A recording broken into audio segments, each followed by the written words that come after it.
the end of the day, if you're not working on your health, you're losing your health. That's just all there is to it. And it's not like you reach a point in the gym where you're like, okay, I'm done.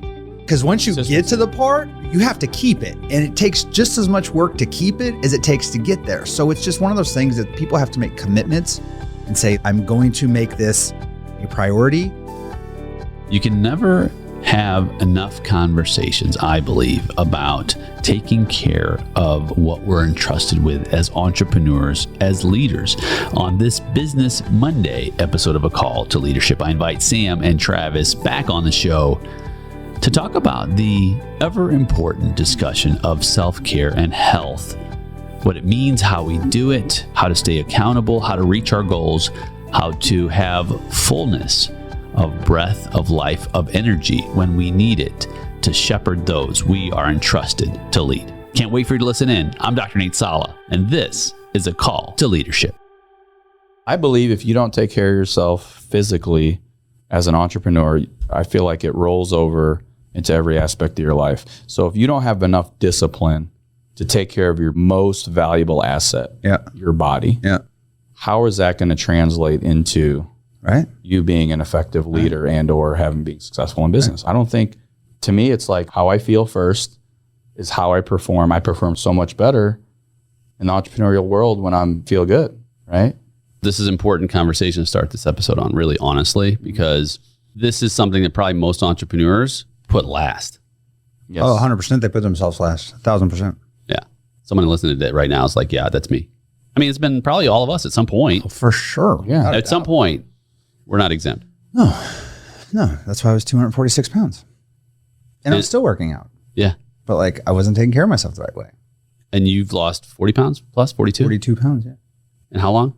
January 9th to today. So that's a lot for 6 you. months. That's a lot for you. That's a lot. Yeah. You know, I always say it's like discipline gets you consistency and consistency gets your results. Oh, 1,000%. That's your thing. Yeah. Summary. Yeah. That's what it is. All it is. I mean, you don't wake up and want to go to the gym every day. No. I don't. But there's days like the other day, I was like sitting on my couch drinking coffee. I was like, yeah, I really don't want to go today. Right. But then I was like, always hit myself with that. This is the point where discipline kicks in. That's when it kicks in. You have to go. Then you get there and you're happy and you're like, I'm glad I got here. Then you hit the consistency. And then you're like, I'm getting these results. And look, a bad workout is better than no workout. Right. I mean, at least it's getting up and moving sometimes. It's getting there. Like, to me, it's getting there. But like you said, it filters over. So like, if you can't make yourself make those extra 3 calls in a day, right? Because you don't have the discipline and consistency to do it. Like, it's the same skill. You know what I mean? Like the same behavior. It's priorities too. Priorities. So it's like, look, I don't prioritize myself, but I prioritize my business, right? So you can be super successful. I know a lot of guys, very successful. They look like absolute crap. Yeah. But they're successful. They look 10 years younger than they should. But what's the point? Right. You're going to drop dead of a heart attack in 5 or 10 years. Yeah. You made all this money. What's the point? So true. I just had this conversation not too many months ago with my insurance guy I've had for over 20 years. And he's like, hey, Nate, I got some bad news. I've got cancer and I'm going to retire because I've been at this for 30 years, busting my tail to just die. Right. He's like, I need to get some things in order. Fortunately, he beat the cancer. Yeah. But it's like, those are the kind of things like, man, you know what? What am I doing? And sometimes cancer, it's a whole nother animal, right? Right. Nonetheless, it's like, what am I doing all of this for? And what is the process along the journey? And you're right. Like, and you don't want to make the working out or the athleticism the main thing. And you can, but the point is that it is another tool or resource for you to be your best. Mm-hmm. It falls away so quickly. I mean, it's like sometimes, unless you have that discipline, I love that because I know that even in my own life, just growing up as an athlete, just like both of you, right? In high school, doing athletics, and then throughout, college, and then so on and so forth, and then keeping it going. Even us who are like ingrained to be athletic still have to say, I need to get out and do this. If I go a week without working out, I don't want to work out. No, it puts you into 1,000%. Yeah, it's the habit for me. The habit. What is the one the Instagram reel you sent me? Say, when I see a fit man, I see someone who has discipline, delayed gratification. There was something else. It was, maybe he said consistency too. I don't remember, but it was like discipline, consistency, and delayed gratification. So he has the mental toughness to have delayed gratification is mental toughness, to not be gratified right now, to not eat the cookie sitting on the table, or to have to get up and take that 30-minute walk. It's like, it's discipline. For you, I wonder, like, is there a deeper motivation? Because someone listening is like, well, I just need to find something. Because you have to look at like, okay, what's the end goal for this, right? Begin with the end in mind. What is it for you that says, okay, this is a non-negotiable. This has to happen. What about it? Like what deeper drive is there for exercising and for staying fit or staying? You want me to be honest or you want me to be bullshit? I want to be 100%. There's vain. Honest. It's vanity, right? It's vanity. Part of it's vanity. Part of it is, as I'm getting older, I want to continue to prove to myself that I can continue to do things. You know what I mean? Like, I feel like I'm probably in right now, not the best shape, but close to the best shape I've ever been in, right? And the best shape I was in my early 30s. And so there's a vanity part of it where I walk into a room of strangers and I know in my head that I can conquer 99% of those people that are sitting in that room, 100%. Right? And so that gives me confidence, right? And so then it allows me to be confident to talk to people because in my mind, I've already won the battle. You know what I mean? Plus, when you are in shape, people do make comments about it. Like every time we're somewhere, you know what I mean? Like somebody's making a comment like, oh, you're really in great shape. You know what I mean? Like that's a little serotonin shot right there, right? Like I got some positive feedback. And it also, in my mind, I know that person recognizes that I'm in better shape. You know what I mean? Like, so there's all these little like things that just like line up. And a lot of it is, there's a big portion that's happened now where it's like, this is reality, right? Like I have a daughter who's 6.5. She's going to start dating in probably 10 years, right? I need to be 13. Right. Well, yeah.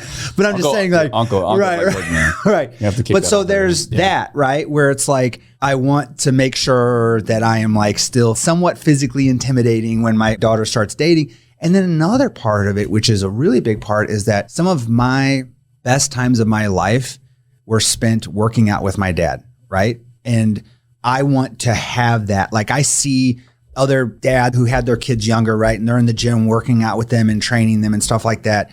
Like you and Lath with hockey, right? Yeah. Like I want that experience with my kids because that was a huge part of where I learned how to be a man. Mm-hmm.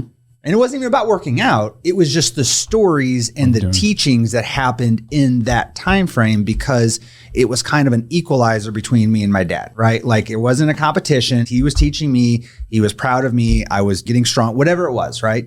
But there was an hour and a half, 4 or 5 times a week that I had just one-on-one time with my dad to talk about life. And I would still love for my dad to come, you know what I mean? He's too old now, but I mean, I would love for him to like come work out. And so there's all these little things that add up, but I'm a big piece of it is vanity, right? Like I've always been a decent looking guy. And so I don't not want to be a decent looking guy. And so like, you know, like. I think for me, I wasn't going to say vanity, but I do know that you very much care about how you look, right? Yeah. Which is good, right? I mean, if we cared about how we look, maybe we'd take better care of ourselves. Let me just stop. I want you to talk about it, but I would say vanity, maybe yes and no. And I'll say no in a sense where vanity, in your case, would not be how I would necessarily describe it. And it's not me trying to be nice and kind, but vanity is that which has no real meaning or value. You have a lot of value in how you structure your appearance because your appearance says something about your care.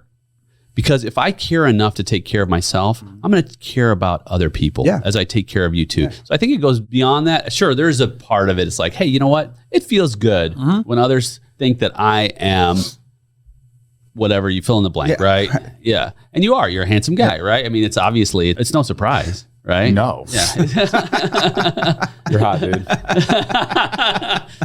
Thanks. You know, bromance is all around the room, right? But I think that there's a deeper motive to that piece, right? I want my cars to be spotless. Yeah. Right? And in fact, I just bought a car that I got shipped from, and you guys both know this, right? I just bought a 65 Corvette, which I was really excited about. And the gentleman I purchased it from, when I went and purchased from, actually, we just left our retreat, our Leadership Elite retreat in Palo Alto, and you guys went home, and I went to check out this 65 Corvette. And the Corvette was clean, spotless. The guy did everything that I would have done to the car. And then I asked him how he cleaned the car. And he said, well, the first thing I do is I take my hand loofah out of a sealed bag. And I'm like, you're my dude. Right. That's You're my guy. Right. You're my guy. Yeah. And then I bought a side-by-side, an ATV, and it was filthy. And it's okay, but it was filthy. And I'm cleaning it, and I'm like, man, this needs so much cleaning. And my son says, Dad, not everyone is a fanatic like you. And I said, but you're going to meet a fanatic like me when we go to California to pick up this car. And it's not necessarily because it's all in vanity. It's because when you want to take care of something that's very important to you, this is the only body you get. Or you have mild OCD, which we all have, right? Because I feel like that's an important part of it, right? I don't know. And body dysmorphia. Yeah, I mean, I definitely Just have body dysmorphia. I've always been active, hockey, basketball, my whole life for the most part till this day. Still play. I think it's different though. I think back then I'd always be in the gym from a perspective of, I mean, I was always, even at my worst, was 2 to 3 days a week. And I was learning, working out. There was techniques I learned that got me more results, that I was doing stuff before that maybe wouldn't get me the results I wanted to get right. But now I have all this knowledge, right, of how to get myself right back. I mean, we had this conversation not that long ago where I was like, man, I'm ready to hit it hard, right? And I want to do these things. And I know how to do that. And I think my reasoning for it, obviously, it's nice to fit in your shirts and fit in your clothes. And that's what I would call a byproduct, right? A byproduct of the work you put in, right? The more work you put in, you look better in your clothes and you look better, period, right? But at the end of the day, like, I want to live long, which is my number one goal, is to live long. I want to live as long as possible for my family and my kids. I want to feel good, right? So you hit something that was real and like hit home with me, because I'm the same. Once you hit like your midlife, 45, whatever it may be, I had this thing in my head where I was like, I want to be the most in shape 45-year-old. 100%. So that in my head, I made that. And you know me well. When I put my mind to something, there is nothing that's going to stop me. I don't have barriers in my mind, right? Self-limiting beliefs. No, I know that that's what I want to do. And once you make that mental step, and I told you that. I said, when I recently turned 45 in April, I was like, you know what? I don't care about the age and the number. I already had people that didn't believe my age, right? No, 44, I'm playing with 30-year-olds. I'm playing with 25-year-olds, and I'm like, I had to pull my idea out in the locker room. They're like, no way. I'm like, yeah. And I realized that, and people asked me, they're like, what are you doing? And I said, I just never stopped moving.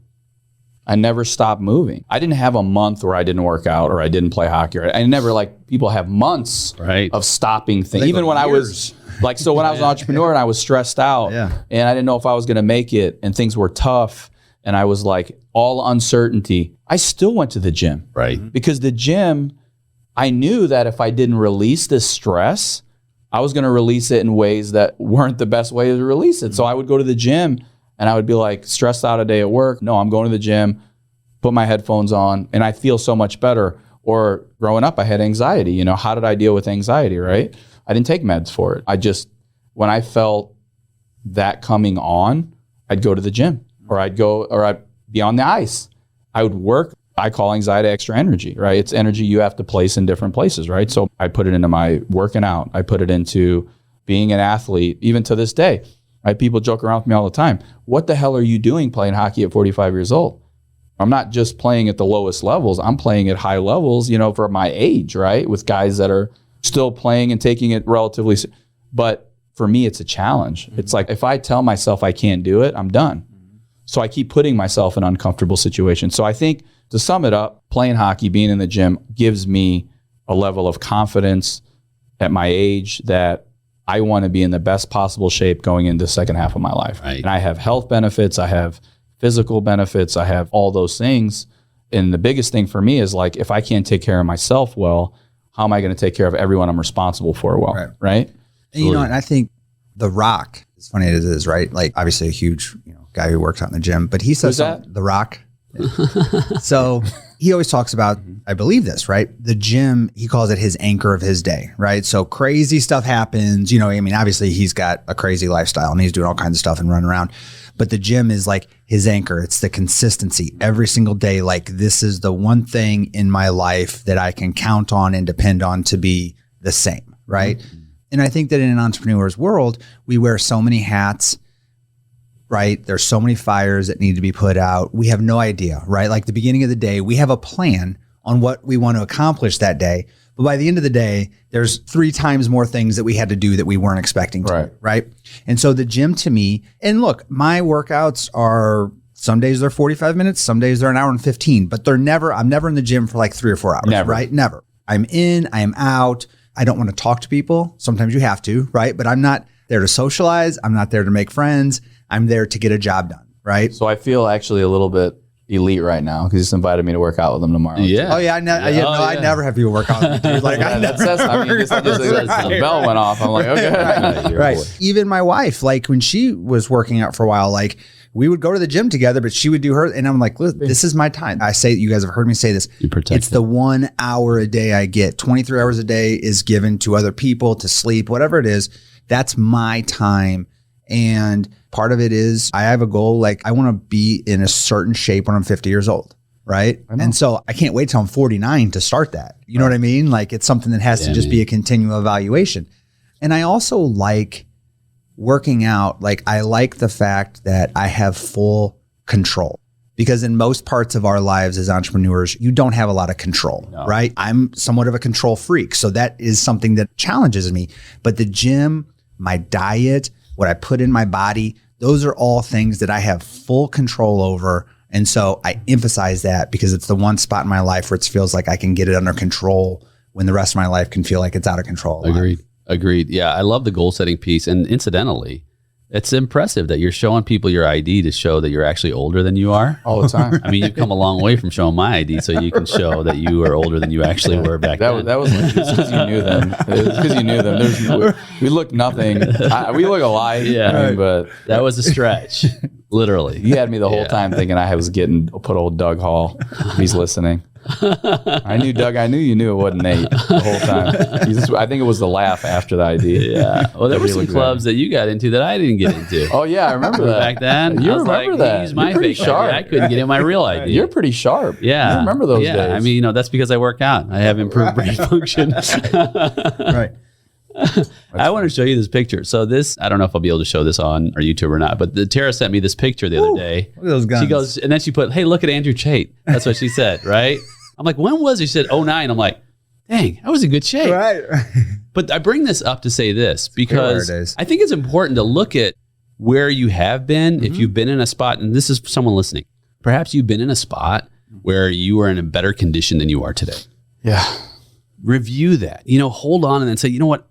It gives you energy and motivation to go back there. Right. Vision of what was and what can be. Right. Right. Because I saw this, I was like, swole back in 09, man. I got to get that back. And it motivated me. I'm like, I got to get that lifetime membership with Travis that I talked about. I got to do this. I got to do that. What was I doing then? Right.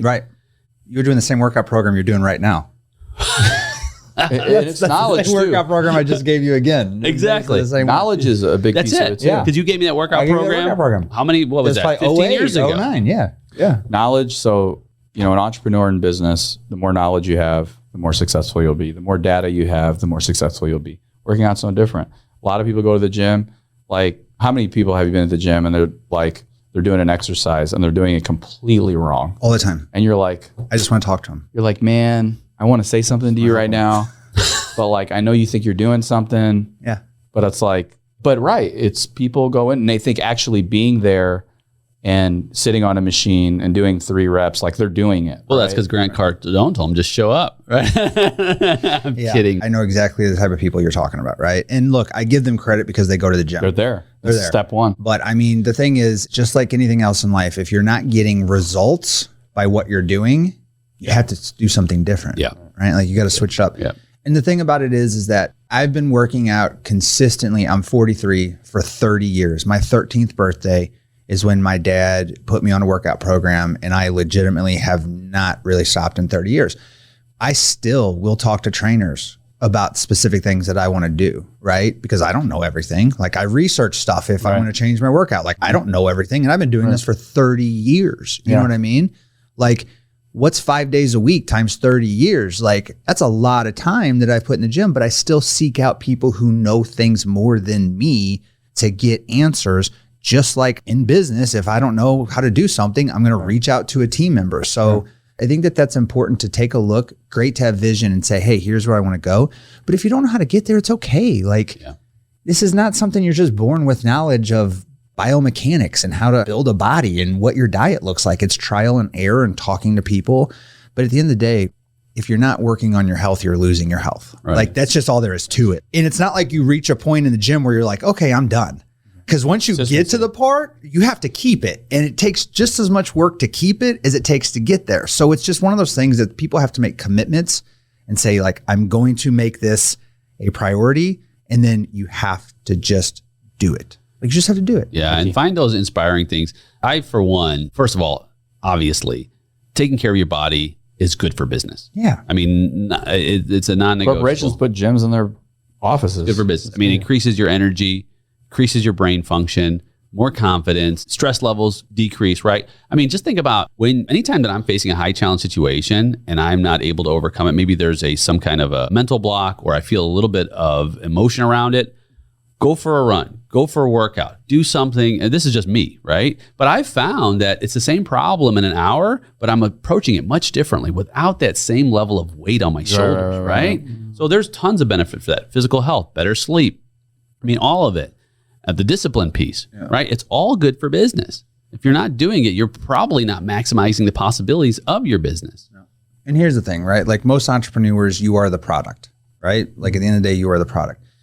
If you go to a fancy restaurant, they dress that product up, right? That meal that comes out, it looks very nice. You know what I mean? Mm-hmm. Presentation is everything. And so when we're presenting our businesses and it's us and we are the business, people are going to pay attention to what you look like. Are you going to wear holey jeans and an old t-shirt? No. You're going to probably put on a nice pair of slacks or a suit or something, right? Because you know that presentation is everything. You don't have to have a six-pack to be successful in business, but you also shouldn't be 100 pounds overweight. You know what I mean? Like, people pay attention to these things. And it's just these little small things that will help you put together the bigger package of being successful. If you've ever set a goal that didn't pan out, it likely meant that you either did not have, the motivation wasn't enough, the risk didn't outweigh the reward, sacrifice didn't outweigh the benefit, and or you didn't have any accountability. Mm-hmm. I think accountability is a big part of this, right? Let's talk a little bit about that. Like, what holds each of us accountable to staying on this course of taking care of our bodies? I think it's, like you said, discipline. I think that's what it is for me. I mean, for me, it's discipline, right? So you're disciplined, but there's a deeper level, something that holds you accountable to. But I think we just talked about that, right? Because I think everyone has different reasons for being. So to be good at something, I believe you have to be obsessed with it. Obsessed with something. So like, if I'm obsessed with how I look, I'm going to look good. If I'm obsessed with succeeding, I will succeed, right? So there's a level of obsession that has to be part of the equation, right? But I think for multiple reasons, there isn't, you don't want to work out every day. For the last 45 days, I've been at 4 to 5 days a week, some days 6 days a week, you know what I mean? I called you the other day. I'm like, should I take more breaks? Am I working myself out? I mean, I felt great. I didn't feel like I needed to take a break, you know what I mean? Right. Because in my mind, I'm obsessed now. Mm-hmm. Now I've committed. And now my brain is like, you should get up and go. Mm-hmm. Like this morning, right? I'm looking at the clock. I'm like, we have to meet at 11. Do I have time to go get a quick hour before I come, right? And I don't like working out in the evening. It's like, if it doesn't happen earlier in the day, it's tough for me, right? And it's a mental challenge for me. So I may not physically lift weights in the evening, but I'll go swim. Mm-hmm. I'll go do cardio, right? But like I said, I think discipline is the biggest thing. I do. I don't think you're going to wake up every day and want to do this. Right. No, you're not. And so the things that hold me accountable, right? It's going to sound super obsessive, but it is what it is. So I get on the scale in the morning. I get on the scale in the evening, right? Ooh, so 2 times a day, I'm checking in, right? So I know in the morning, right? Here's where I normally weigh in at. And it may not ever change, but I know that's the number one, right? Like, what's my body doing? Because I will tell you, right? Like, your body, you will gain 7 pounds in one day of water. You know what I mean? Yeah. And the next day you'll be 9 pounds lighter than you were the day before. And so you can't let the number rule you, but you have to have mile markers and understand what's going on with your body, right? That's number one. Number two, how you look, how you feel, right? If I don't eat a ton of carbs, but if the other night my wife made spaghetti and Made a big deal about me eating dinner with the family. Cool. So I ate some spaghetti. Well, the next day I'm 6 pounds heavier. You know what I mean? So I'm like, okay. Like, it's a lot of spaghetti, man. Well, the sodium too. It's the sodium. It's the fact that my body retains that water, right? Like I didn't eat 6 pounds worth of spaghetti. You know what I mean? Like for 2 days after that, I was, not that I'm not strict with my diet, but I was stricter with my diet, right? Because it was something that was sitting in the back of my mind. It was frustrating because I don't like seeing that number go up, right? So today I'm back where I need to be. But I take that, I look at myself in the mirror, right? Like when I'm getting ready to go, so I can see if my clothes, how they're fitting. I know how they're fitting. So there's all these little things, but you have to have that, right? So we did a program once called 75 Hard. It's from a guy from St. Louis, very well known. And in that, you literally have to take a picture of yourself every single day. You don't share it with anybody, but you take it. And so a lot of people, when I talk to them about doing that program, they're like, that makes me uncomfortable. Well, it's for you. But the thing is that when you go back and you look at 75 individual pictures, you can start to see the progress that you've made in those 75 days. And that's a way to touch base, check in, to be able to hold yourself accountable, and also to give yourself extra motivation that you've seen these results. And 30 days, you're going to start seeing some serious results if you follow something like that. Like it gives you the motivation to continue on, right? It clicks that obsession into your body. You don't want to go backwards.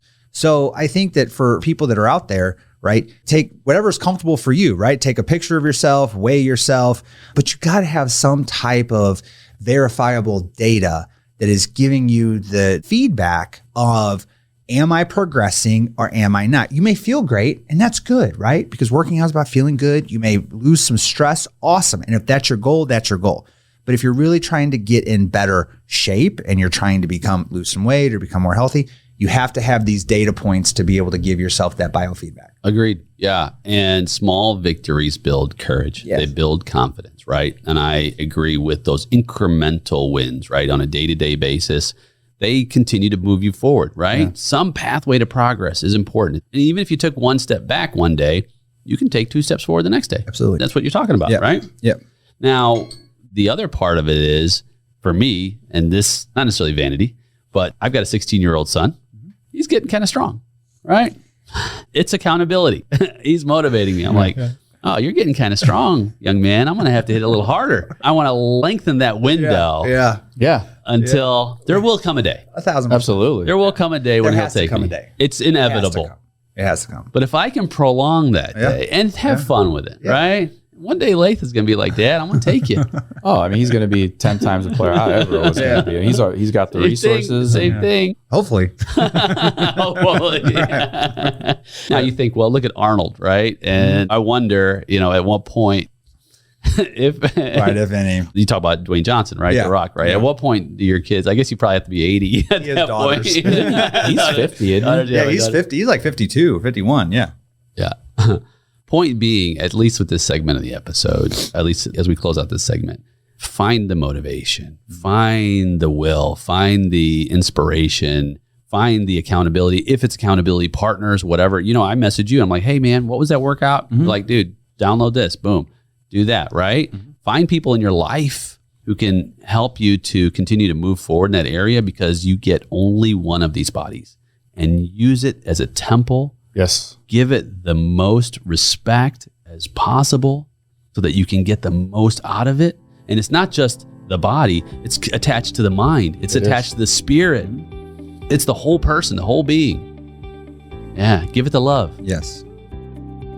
Well, my friend, thank you for joining me on this episode of A Call to Leadership. If you've been listening, you've probably heard me talk about our accounting and advisory business. And this show was actually born out of that business, those relationships. I found that entrepreneurs and professionals were missing aspects of their leadership that fed into their bottom line and helped their businesses be successful. So I'm so thankful that I've had all those years in that area to feed into this. And the truth is that so many people still need accounting and advisory help, and they don't know where to go. If you're in that place where you feel, oh my goodness, my tax person or my accountant, I can't find them, or maybe the service wasn't up to my expectations, do not despair. I'll leave how you can find us in the show notes, and one of my team members can do some discovery and help you along your journey. You're not alone, my friend. You always have help. I'm Dr. Nate Salah.